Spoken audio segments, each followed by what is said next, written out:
Good day, friends. I want to make a video this evening on the subject of dialectics, because dialectical manipulation is at the maybe not the very forefront, but very close to the forefront of the problem, of the root cause of the problem of what is going on in our world. We have so many polarization dialectics tearing at the fabric of our society, whether that's Democrat or Republican, Christian or atheist, spiritualist and materialist. I mean,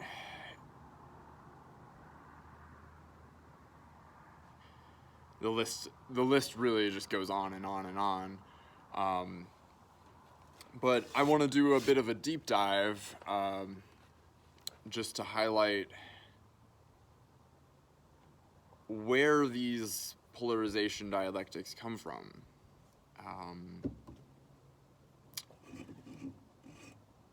In the very ancient past, there was a high civilization. Some have called it Atlantis, some have called it Hyperborea, Lemuria. But the evidence shows us that is being discovered more and more every day, especially underwater archaeological sites, that that there was a global civilization at one point in time, probably about 12,000 years ago. And in my research of esoteric history, again and again there comes up this concept of the war of the eagle and the serpent. And this is very much at the heart of the polarization dialectics that we are seeing today. On one hand you have the eagle, on the other hand you have the serpent. And it's not that these totemic symbols, the eagle and the serpent, are negative or bad in it of themselves. It's that, like any archetype, there is the potential for abuse and for the shadow to eclipse the positive aspects of that archetype. So the biggest example of the war of the eagle and the serpent would be the Mexican flag, where you have an eagle chewing on a snake. Another very prominent example would be St. George and the Dragon, the British myth of going out and slaying the dragon. In Christianity, the dragon is, of course, the enemy, and it is to be eradicated. St. Patrick driving out the snakes from Ireland is not a literal, should not be interpreted literally, because there were no snakes in Ireland. This was a metaphor for the Druids who lived in Ireland, and who were driven out by the early Catholic Church.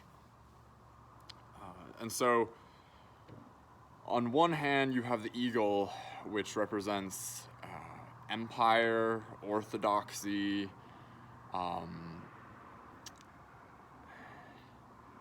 certain proclivity for taking what you want. The eagle has a top-down view of the world. The eagle was a symbol of the thunder god, Zeus, Thor, Indra, who was also seen as the god of state, And as such, it was a symbol of the demiurgos, which was the divine craftsman, or insane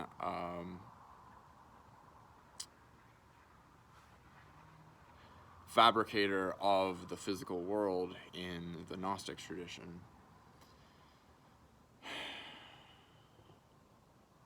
So the eagle tends to represent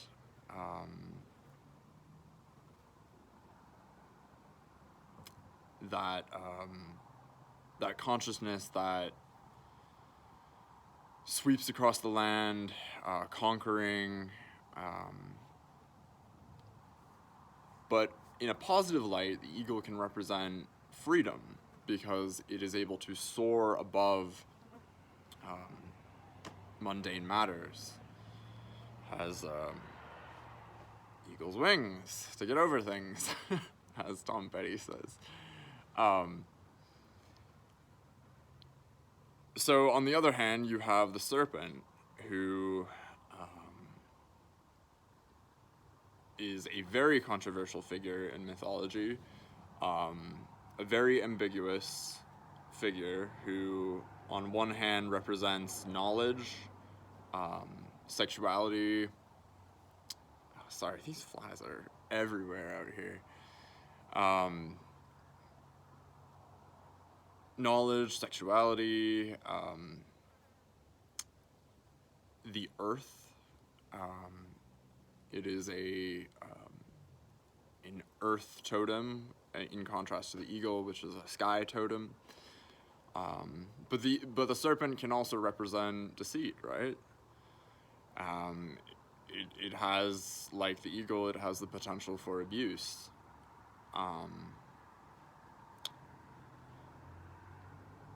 So anyway,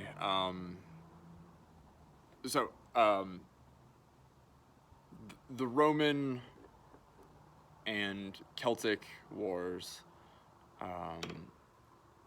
were really when this war seemed to really get going in, we'll call it relative modern history, even though it is ancient history. But that push north by Rome to conquer the Celtic tribes, they were following the banner of an eagle, and the Celtic tribes had reverence for the dragon. And so this war never stopped. It when Rome fell, it just became the Holy Roman Empire, and it was, it became the Catholic Inquisition, the eradication of the Cathars in southern France, leading to the Spanish Inquisition and the witch burnings, and then, of course, it traveled west to America, where the indigenous population, who also had reverence for the serpent, as well as the eagle, were, conquered. And you could even say that today, this Inquisition is alive and well with the war on drugs, because the serpent is also associated with drug use, sorcery, and so trying to lock people up for that could be considered part of this Inquisition that the fell screeching eagle just won't let go of.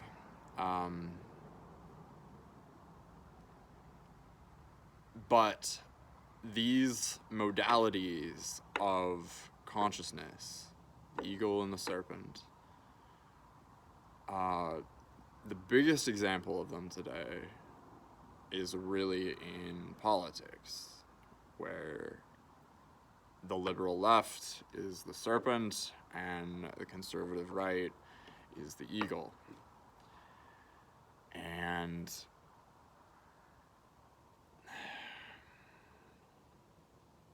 again, it's not that serpents and eagles are evil in it of themselves. It's that it is the shadow side of both of these totems that is being expressed.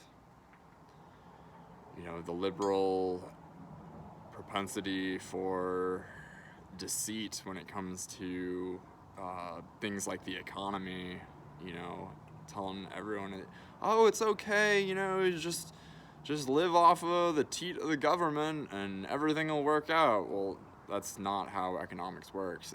It's a flat out lie that could ever be sustainable. And then of course, on the conservative side of things, it's this obsession with going to war. Eagle loves to fly across to another land and conquer it.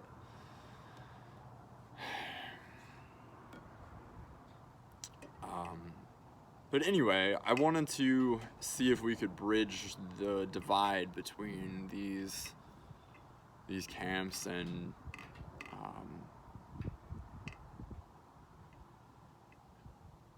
with an example of Slavic mythology, where there is this concept called the Triglav, which was a three-headed deity symbolizing three brothers of Slavic mythology: Perun, Svarog, and Veles,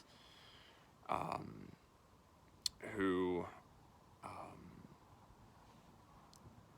it's well known in Slavic mythology that Perun and Veles were always at war with each other. Perun was the thunder god, also the god of war, the god of strength, thunder, the rainmaker.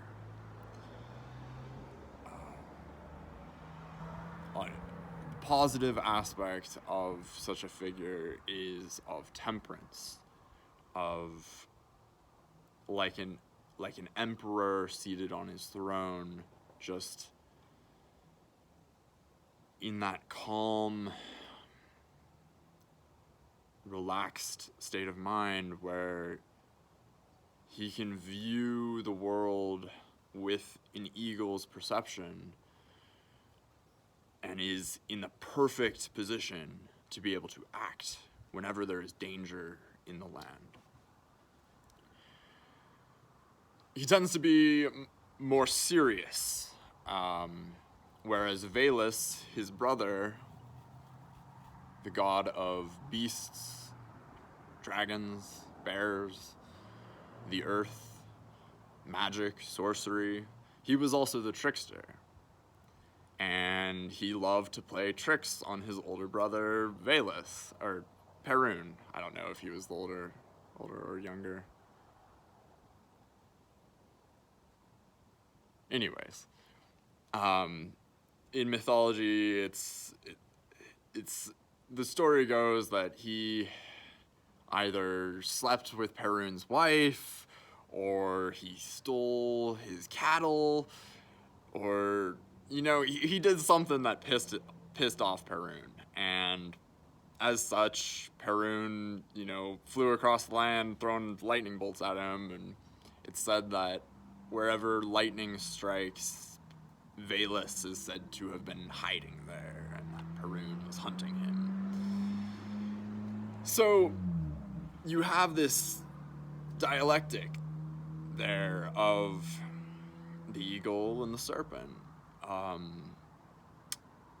You know, temperance, upright, moral rectitude, you know, just wanting everything ordered and structured and put together. And then you have Veles, who's like, you know, let things be what they are, and let a certain amount of chaos into our lives, and you know, he doesn't have good boundaries when it comes to, you know, sexuality and you know, drug use. It's a you know, Veles would definitely be the liberal, whereas Perun is definitely the conservative. But standing between these two brothers is the figure known as Svarog, whose symbol I wear, the Kolov Rat. He was the smith of the gods, and was the peacemaker between his brothers, Perun and Svarog. Or, Perun and Veles, sorry. You know, I'd like to think, you know, Svarog is at his shop, you know, forging away, and one day Perun comes over, and, you know, they lift some weights, and, you know, get a lot of work done, and, you know, just, you know, do those structured, ordered things, those things that bring order into their lives. And then the next day, Veles comes and visits his brother Svarog, and they, you know, they kick back, and, you know, they smoke a joint, and they discuss the secrets of the land.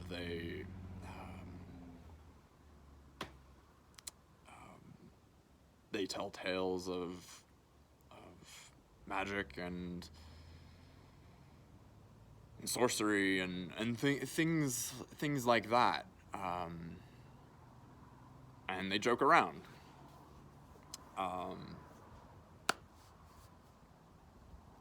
But Svarog was in that position where he could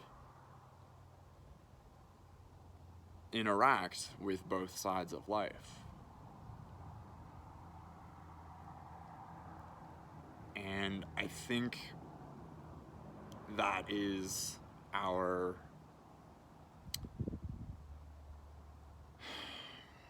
quest as a people, is we need to be able to do that.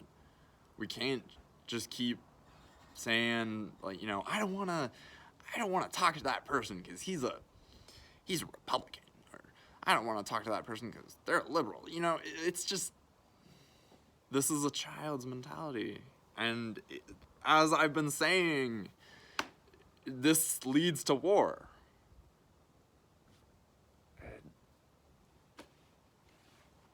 History is full of examples of how it does.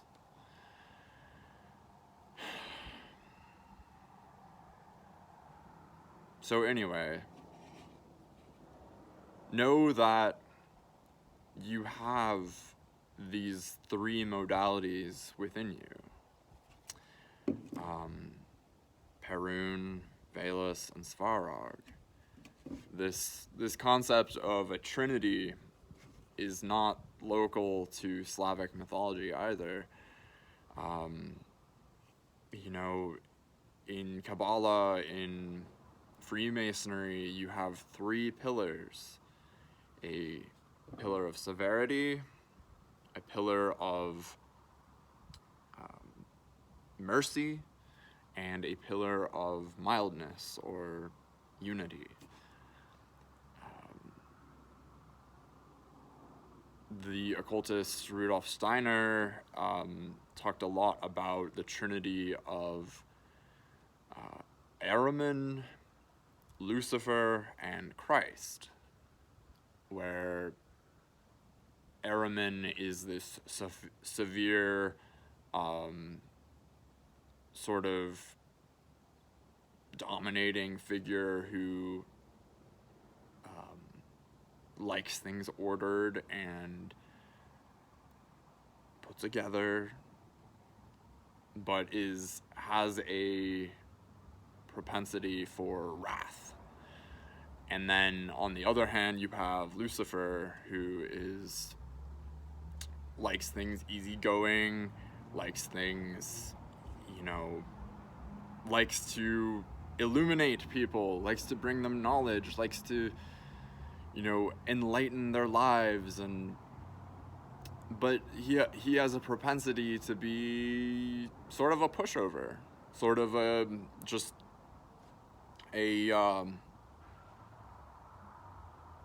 he's too soft. But then in the middle, of course, you have Christ, who is this perfect blend of mercy and severity. And gosh, the list just goes on and on about this Trinity. It can be found in almost every mythology in the world.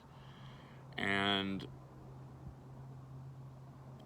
really understanding that can lead to a rejection of politics, because politics is just there to polarize you into either side of the camp. They don't care which side of the polarity you're in as long as you keep playing. So with that, have a wonderful evening, my friends, and stay sovereign.